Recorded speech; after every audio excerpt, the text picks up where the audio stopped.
खबरों के लिए सब्सक्राइब करिए हमारे YouTube चैनल को और चैनल से अपडेट रहने के लिए बेल आइकन को प्रेस करना ना भूलें।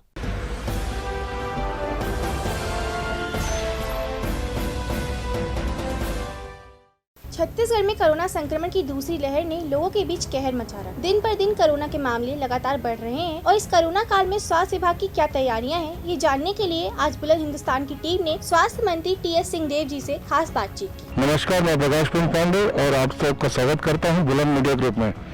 आज बुलंदी की बात में बुलंद हिंदुस्तान के साथ हमारे साथ एक बहुत ही विशिष्ट अतिथि जुड़े हुए हैं, जो कि स्वभाव से बहुत ही मृदुल और सौम्य है और वे बहुत ही बच्चों से लेकर बुजुर्गों तक में बहुत ही चर्चित है और प्रायः इन्हें लोग प्यार से बाबा साहब या दादा या बाबा जी करके बुलाते हैं। तो हमारे साथ मौजूद है छत्तीसगढ़ के स्वास्थ्य मंत्री और कांग्रेस के दिग्गज नेता श्री टी.एस. सिंहदेव जी। स्वागत है सर आपका। और हमारे साथ बुलंद मीडिया ग्रुप के मैनेजिंग एडिटर मनोज पांडे जी जुड़े हुए हैं, जो कि बेबाकी से लिखे जाने के लिए अपनी कलम के लिए मशहूर हैं। तो सिंहदेव जी, पहला सवाल कि कोरोना का जो नया स्ट्रेन आया है N440, इसके बारे में जनता एक आपसे जानना चाहती है कि ये असल में क्या है और हमें इससे कैसे बचना चाहिए। कोई विशेष चिंता की बात नहीं है और जो नया स्ट्रेन है ये एक म्यूटेशन है जो कोरोना की जीनोम जेनेटिक सीक्वेंस है उसमें और किसी भी ऐसे वायरस में अन्य जीवों में परिवर्तन होते रहते हैं। लगातार म्यूटेशन जिसको कहते हैं परिवर्तन होते रहते हैं। उनके जो जेनेटिक की सीक्वेंसिंग होती है ऐसे स्पाइरल के रूप में कहीं कहीं हम लोगों ने देखा है उसको चित्र में।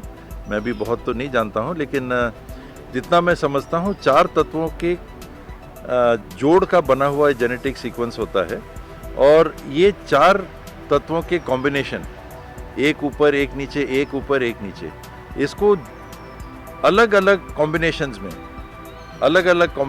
और अलग अलग सीक्वेंस में चलता है। कहीं 10 बार एक ही सीक्वेंस चलेगा, फिर ब्रेक होगा, फिर दूसरा कॉम्बिनेशन आएगा, फिर 50 चलेगा, फिर 10 आएगा, फिर 2 आएगा, फिर 1 आएगा। तो इस कड़ी में एक भी कड़ी में परिवर्तन होता है तो उसको म्यूटेशन कहते हैं, परिवर्तन हो गया। और कोरोना के वायरस में देश के वैज्ञानिकों ने कहा है कि 9,000 से 14,000 परिवर्तन हो चुके हैं। तो ये जो स्ट्रेन है जिसकी चर्चा आपने अभी की N440K के नाम से उन्होंने इसको नामांकित किया है, इस प्रकार के आप सोच लें कि 10,000, 12,000, 14,000 म्यूटेशन देखे गए हैं। परिवर्तन, म्यूटेशन मतलब एक कड़ी में भी परिवर्तन। ये जीन के सीक्वेंस से ही कहते हैं कि हमारे बालों का रंग, हमारे स्किन का कलर, हमारी शरीर की बनावट, उंगलियों की बनावट, पाँव की बनावट इत्यादि, ये सब जो है ये जीन से कंट्रोल होता है, ऐसा वैज्ञानिक बताते हैं। और कहीं भी एक परिवर्तन होना उसमें उसको म्यूटेशन बोलते हैं। तो यही म्यूटेशन हम कोरोना के वायरस में भी देख रहे हैं। ये खतरनाक ना हो इस बात की चिंता रहती है कि अभी तक हमने जितने म्यूटेशन को जाना उसके हिसाब से हमने वैक्सीन बना दी। जो वैज्ञानिक हैं वो क्या करते हैं कि ये स्ट्रेन पकड़ा, उसकी जेनेटिक सीक्वेंसिंग की, उसको मारने के लिए क्या करना पड़ेगा उसमें शोध करके वैसा उपचार वो बना देते हैं। अब जिसको मारना है वही बदल गया तो उपचार काम करेगा कि नहीं। तो अभी तक जितने बदलाव आ रहे हैं, ये जो वैक्सीन्स बनी हैं उनको मारने की क्षमता रखती हैं। कोई ऐसा स्ट्रेन सामने नहीं आया है जिसको कि जो वैक्सीन्स हैं वो प्रभावित ना कर सकें। तो इसलिए चिंता की बात नहीं है। यदि कोई ऐसा स्ट्रेन आया जो काल्पनिक रूप से कहें या संभावनाओं में कहें कि हो सकता है, तो नया शोध करके उसके मारने की जो नई वैक्सीन की व्यवस्था होगी उसको बनाएंगे। और ये भी वैज्ञानिक और जानकार बताते हैं कि उदाहरण के लिए हमको जो इन्फ्लुएंजा होता है, हर साल सर्दी खांसी होती है, तो ये सर्दी खांसी के भी वायरल में जो परिवर्तन होते हैं, तो हर साल 2 साल उसके परिवर्तन होते हैं और हर साल 2 साल में जो वैक्सीन बनती है उसको भी परिवर्तित कर दिया जाता है।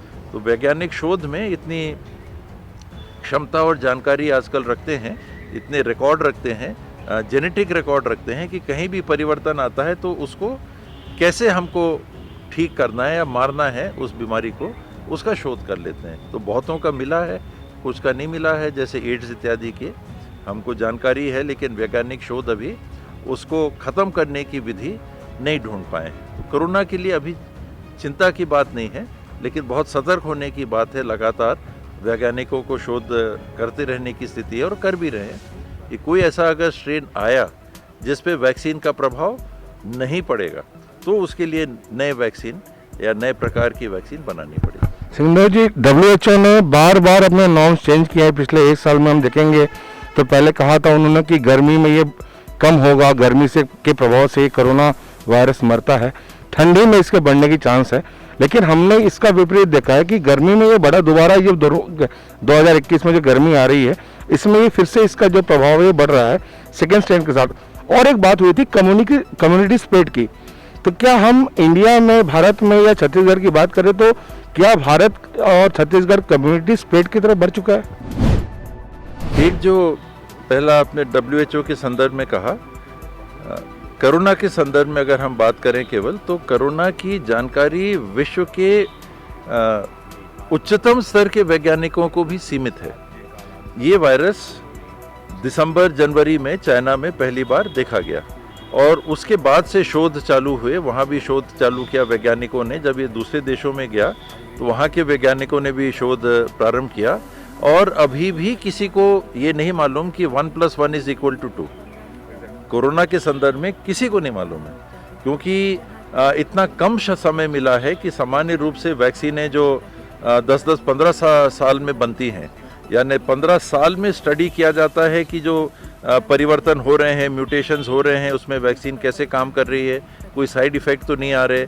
तो लंबे समय में जब आप देखते हैं तब फिर वो प्रामाणिक तौर पे आप कह सकते हैं कि नहीं, ये वैक्सीन लगाइएगा तो 1+1 = 2, इसके ये परिणाम आएंगे। तो वो हमको जानकारी ही नहीं है। तो जैसे जैसे नई जानकारी आती है वैसी वैसी बातें सामने आती हैं कभी कभी। और ठंड और गर्मी का ये शुरू से ये बात उठी थी और हम लोगों ने भी इसको कहने की कोशिश की थी कि पृथ्वी के उत्तरी भूभाग में जब गर्मी रहती है तो दक्षिणी भूभाग में ठंडी रहती है, जब वहाँ ठंडी रहती है तो यहाँ गर्मी रहती है। तो कई ऐसे देश जहाँ पर जब ये वायरस आया था वहाँ पर ठंडी थी, बर्फ़ भी गिर रहे थे, जनवरी फरवरी मार्च का महीना था।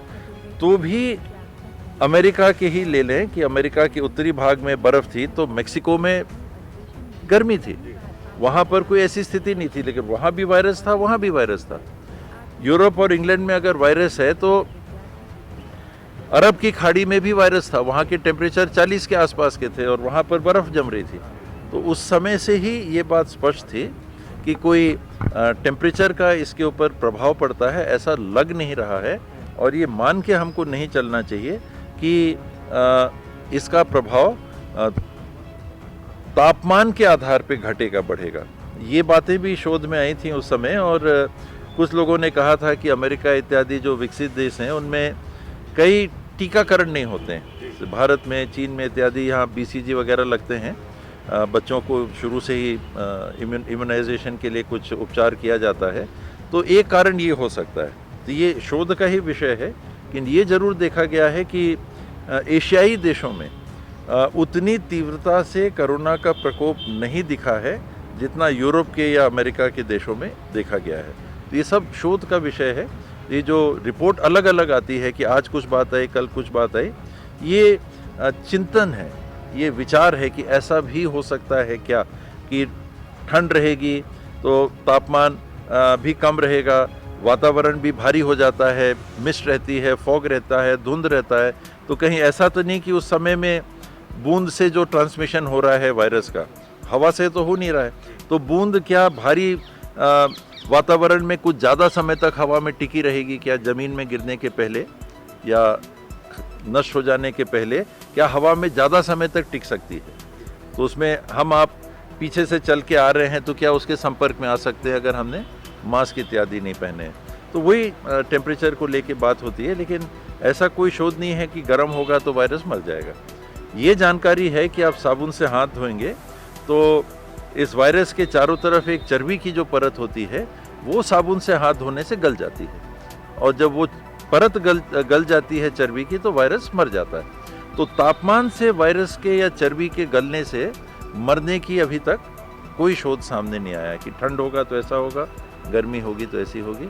क्योंकि ठंड में भी वायरस जीवित दिख रहा है, फैलता दिख रहा है, गर्मी में भी जीवित दिख रहा है, फैलता दिख रहा है। सिंहदेव जी, एक प्रश्न ये है कि जैसे 1 अप्रैल से 45 साल के से अधिक उम्र के लोगों को वैक्सीनेशन शुरू हुआ है, इसके पहले 60 साल से अधिक उम्र के लोगों को हुआ था, तो लेकिन कोविड-19 के संक्रमित तो उससे कम एज के लोग भी पाए जा रहे हैं। तो इसमें वैक्सीनेशन को लेके छत्तीसगढ़ में जो एक देखा जाए तो रूमर फैला हुआ है, उसमें हम चाहते हैं कि बुलंद मीडिया के द्वारा आप छत्तीसगढ़ की जनता को स्पष्ट बता दें कि what is the status of vaccination और आने वाले समय में जनता को ये सब चीज़ें कैसे इजीली अवेल हो पाएंगी। पहला, ये जो प्रोटोकॉल इसका बना हुआ है ये केंद्र सरकार के माध्यम से बना है और वो राज्यों को वैक्सीन भी दे रहे हैं और प्रोटोकॉल भी दे रहे हैं कि किसको वैक्सीन लगनी है, कब कैसे वैक्सीन लगनी है। राज्यों को अभी तक इस बाबत स्वतंत्र नहीं किया गया है कि हम वैक्सीन देंगे, आप जिसको चाहो वैसा लगा लो। मैं भी केंद्र सरकार की इस मत से सहमत हूँ, उनके वैज्ञानिक या जो सलाहकार हैं उनसे सहमत हूँ इस बाबत कि आपके पास वैक्सीन सीमित है। हमारी अगर 137 करोड़ की आबादी है तो हम देखते हैं कि पोलियो ड्रॉप्स जब बच्चों को देते हैं तो 1 दिन में 2 दिन में पूरा कार्यक्रम ख़त्म हो जाता है कि एक बार गए, दिया और ख़त्म। तो क्या हमारे पास 137 करोड़ नागरिकों को देने के लिए वैक्सीन है? नहीं है। अगर हमारे पास वैक्सीन नहीं है 137 करोड़ लोगों को देने के लिए, तो किसको पहले देनी चाहिए? तो उसमें ये तर्क आया कि उसको पहले देनी चाहिए जिसको मृत होने की सबसे ज़्यादा संभावना है। मृत कौन हो रहे हैं? 10 साल से कम उम्र के जो बच्चे हैं, इनमें प्रभाव बहुत कम दिख रहा है। दुनिया में भी और भारतवर्ष में भी 10 साल के नीचे उम्र के बच्चों में नहीं दिख रहा, तो ऐसा लगता है कि उनमें कुछ इम्यूनिटी है ऐसी। 10 साल से ऊपर हम जाते हैं, 18 साल या उसके ऊपर आयु वर्ग के 18 साल मैं इसलिए रुक जा रहा हूँ क्योंकि वोटर हैं। ये 40% देश की आबादी लगभग मानी जाती है जो कि 18 साल से कम की है। तो 18 साल से नीचे के भी बच्चों में बहुत कम प्रकरण देखने को मिले हैं जो कि घातक साबित हुए हैं, जिसमें मृत्यु हुई है। कोरोना पहुंच सकता है लेकिन उससे मृत्यु के मामले बहुत कम सामने आए। मृत्यु के मामले कहाँ दिख रहे हैं? अब हम ये जो आयु वर्ग हमारा रूटीन का बना हुआ है, 18 से 35 साल हम युवा मानते हैं एक हिसाब से। तो देश की आबादी 66% या उससे ज़्यादा 35 साल या उससे कम की मानी जाती है। 40% निकल गए जो वोटर नहीं है 18 साल से कम उम्र वाले। तो अब कितने बचे? 26% बचे। 34% हैं 35 साल से ऊपर वाले और 26% हैं 35 साल से कम वाले। 35 साल से कम वालों में भी इसका प्रभाव जो कि जानलेवा साबित हो रहा है वो कम दिख रहा है, बहुत कम दिख रहा है। उसमें कोई दूसरी कोमॉर्बिडिटीज़ हो, कोई और बातें हैं तो आपको उसमें किसी की मृत्यु की बात सामने आई है, वरना कम। अब ज़्यादा मृत्यु किस में दिख रही है? 60 साल से ऊपर या 45 साल से ऊपर में अगर आपको कोमॉर्बिडिटी है, 20 ऐसी बीमारियां चिन्हांकित की गई हैं, ये बीमारी आपको है तो कोरोना आपके लिए ज़्यादा घातक साबित हो सकता है। तो अब आपके पास वैक्सीन कम है, अब आपके पास ये जानकारी है कि 10 साल से कम उम्र के बच्चों को ये बहुत कम प्रभावित कर रहा है, 18 साल से नीचे वालों को नहीं के बराबर प्रभावित कर रहा है, 35 साल से बल्कि 45 साल तक की उम्र के लोगों में ज़्यादा फर्क नहीं दिख रहा है, उसमें डेथ्स हो रही हैं लेकिन उतना नहीं। तो कम वैक्सीन है तो किसको आपको पहले दिखाना है?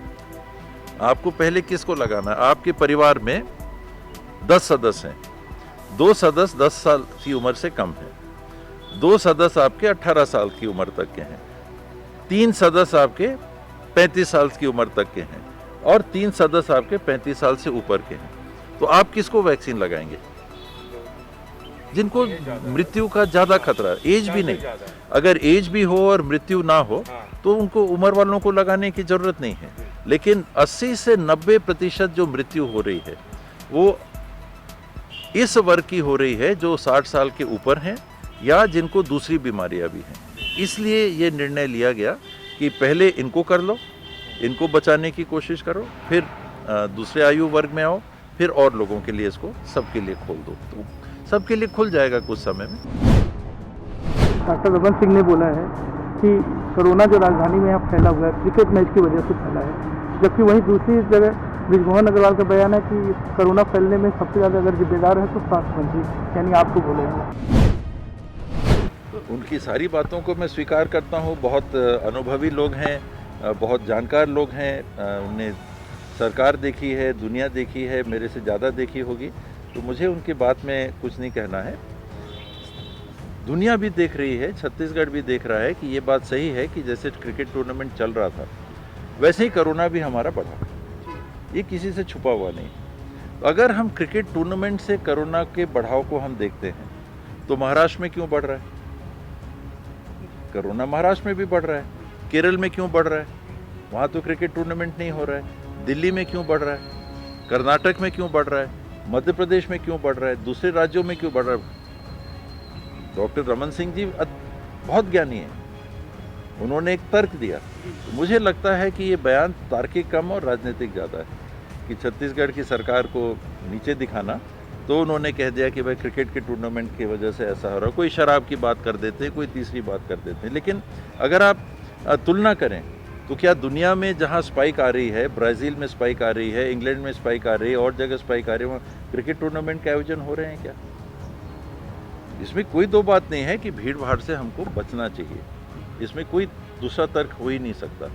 लेकिन कोरोना का बढ़ाव क्रिकेट टूर्नामेंट की वजह से ही हुआ, ये कहना गलत है। और ब्रिजमोहन अग्रवाल जी ने तो सीधा सीधा आप पे दोष। ब्रिजमोहन जी तो सर्वज्ञानी हैं, उनकी बात का मैं क्या कह सकता हूँ। मैं अज्ञानी हूँ, मुझे बहुत ज़्यादा जानकारियाँ नहीं हैं, मेरा बहुत अनुभव भी नहीं है। जितना है उसके हिसाब से मैं काम करने की कोशिश करता हूँ। एक आखिरी संदेश जो छत्तीसगढ़ की और देश की जनता को आप देने रहेंगे कि इस कोरोना से कैसे बचे, कुछ इम्पोर्टेंट टिप्स जिसको हम लोग देश की जनता, छत्तीसगढ़ की जनता अपनाए और वो कोरोना से जितना हो सके उतना बचे रहे। सबसे पहले हमको कोरोना से बचना चाहिए, और बचने की जो विधियां हैं या तरीके हैं ये शुरू से जानकार लोगों ने हम लोगों को बताया और हम लोग सबको बताने की कोशिश करते हैं और सबको इसकी जानकारी है। एक हैंड हाइजीन कि समय समय पर दिन में कम से कम 5-6 बार 20 सेकंड कम से कम साबुन से हमको हाथ धोना चाहिए। सैनिटाइज़र का बहुत ज़्यादा उपयोग करने से स्किन के ऊपर भी उसका प्रभाव, कई जगह हम लोगों ने देखा कि उसका विपरीत प्रभाव भी पड़ता है। तो केवल सैनिटाइज़र का उपयोग नहीं, आप चाहें तो करें, लेकिन साबुन का इस्तेमाल कम से कम 5 से 6 बार दिन में 20 सेकंड तक हाथ धो के करना चाहिए। दूसरा, शारीरिक दूरी बना के रखना, क्योंकि इसका संक्रमण छींकने से या बात करने से या खांसने से जो बूंद निकलती है शरीर की, उससे कोरोना प्रसारित हो रहा है। तो हम अगर दूरी रहेंगे तो किसी के छींकने के जो बूंद हैं या खांसने के बूंद है या बात करते समय जो बूंद निकलेंगे मुंह से, वो हमारे तक नहीं पहुंचेंगे, तो हम कोरोना से बच सकते हैं। तीसरा है मास्क पहनना। अगर दोनों लोग जो आमने सामने हैं मास्क पहने हुए हैं तो कोरोना के संक्रमण की उम्मीद कहते हैं कि 90% तक रुक जाती है। मास्क दोनों लोगों ने पहना है, एक व्यक्ति ने पहना है और एक ने नहीं पहना है, तो संक्रमण के चांसेस 40%, बचने के चांस 40% रहते हैं, संक्रमण के चांस 60%। ये इसके आसपास के आकलन करके लोगों ने बताया है। तो ये बचाव की बात है। भीड़ की जगह में नहीं जाना, शारीरिक दूरी का दूसरा स्वरूप है भीड़ भाड़ की जगह में नहीं जाना। और दूसरा, इसका उपचार, अभी तक कई दवाइयाँ हैं। मुझे भी कोरोना हुआ, मुझे डॉक्टर साहब लोगों ने पहले दिन रेमडेसिविर चढ़ाया इंट्रावेनस, 6 उसके डोजेज आते हैं, पहले एक साथ 2 डोज दिया, फिर हर एक दिन 1-1 डोज देके उन्होंने रेमडेसिविर, फिर आइवरमेक्टिन की दवाइयाँ दी। अलग अलग जिलों प्रांतों में अलग अलग दवाइयों का प्रचलन रहता है, कहीं टैमी फ्लू चलता है, कहीं दूसरा चलता है, ये डॉक्टर बेहतर बताएंगे। और साथ में विटामिन्स दिए, vitamin B, vitamin D, vitamin C इत्यादि अलग अलग मात्राओं में। और खून को पतला करे रहने में जिनकी ऐसी स्थिति है उसके लिए दवाई दे देते हैं कि कहते हैं कि इसका खून का चपका भी जाके आपके हार्ट को या शरीर के दूसरे मस्तिष्क को भी प्रभावित कर सकता है, तो थिनर देते हैं। साथ में परिस्थिति को देखते हुए स्टेरॉइड्स भी देते हैं। मान लीजिए मेरे को उन्होंने 30 mg का दिया, फिर कुछ दिन के बाद 18 mg का किया, फिर कुछ दिन के बाद 12 mg का किया, फिर कुछ दिन के बाद 6 mg का किया, कल से मेरा डोज ख़त्म हो गया। तो ये डॉक्टर लोग ही बेहतर जानेंगे कि आपकी वास्तविक स्थिति कैसी है, संक्रमण कितना गंभीर है और दुनिया में 2 चीज़ें जो सबसे असरदार अभी तक पाई गई हैं, वो एक ऑक्सीजन और दूसरा स्टेरॉइड। और बाकी और दवाइयाँ जितनी वो देते हैं डॉक्टर साहब लोग समझ के, म्यूकस को पतला करने के लिए कुछ दवाई देते हैं। तो ये हैं दवाइयाँ आपके इम्यूनिटी को बढ़ाने की कोशिश करने के लिए। और जीवन बचाने के लिए हम लोगों ने जिस चीज़ को देखा कि देर से आना सबसे घातक हो रहा है, कि हम ठीक हो जाएंगे, अरे क्या करना है, अस्पताल जाएंगे तो उतने दिन बंद होना पड़ेगा, चलो घर में रहते हैं। अगर घर में अरे हल्की खांसी सर्दी तो है, कोरोना नहीं होगा, या कोरोना है भी तो ये ले रहे हैं हम, ठीक हो जाएंगे। तो इसमें जो देरी होती है, जब ऑक्सीजन लेवल हमारा ज़्यादा ड्रॉप कर जाता है, 80% सैचुरेशन, 70% सैचुरेशन, 60% सैचुरेशन, जबकि 94% से जरा भी नीचे आया हमको सीधे अस्पताल जाना चाहिए। तो इसमें जो देरी हो रही है, तो 30 से 40% मृत्यु केवल इस कारण से हो जा रही है कि हम देरी से पहुंच रहे हैं। तो इससे हमको बचना चाहिए। प्रसार इसका जितना हम रोक सकें, जितना हम एहतियात बरत सकें। युवा पीढ़ी खास करके, उनकी इम्यूनिटी स्ट्रांग है, वो असिम्प्टोमेटिक रहते हैं, उनको पता ही नहीं रहता है कि कोरोना पहुंच गया है, क्योंकि न खांसी है, न सर्दी है, न बुखार है, हम तो नॉर्मल हैं, तो हमको तो कुछ नहीं हुआ। लेकिन वाकई में कोरोना है। तो जब वैक्सीनेशन के बाद भी अब 70 दिन आपको रुकना पड़ेगा, तो वैक्सीनेशन के बाद आप छुट्टी नहीं हुई, 70 दिन तक तो कोरोना आपको कभी भी पकड़ सकता है। और उसके बाद भी कोरोना का जो प्रभाव है, मृत्यु के चांसेस करीब करीब 0, गंभीर संक्रमण के चांसेस करीब करीब 0, लेकिन कोरोना के चांसेस पूरा खुला हुआ है। तो उसके बाद भी कोरोना आप तक पहुंच सकता है और आप दूसरे को दे सकते हैं। वैक्सीनेशन के दोनों डोजेस के बाद भी लोगों को कोरोना तो सर्दी खांसी एक बार हुई, हमने दवाई ली, ठीक हो गए, बुखार आया, दवाई ली, ठीक हो गए, फिर बुखार आता है। तो कीटाणु तो चल ही रहे हैं, वो वायरसेस तो चल ही रहे हैं। लॉकडाउन के लेके क्या स्थिति बनी हुई है, क्योंकि 2 जिलों में लॉकडाउन की घोषणा हो चुकी है, तो क्या रायपुर भी इस तरफ बढ़ रहा है?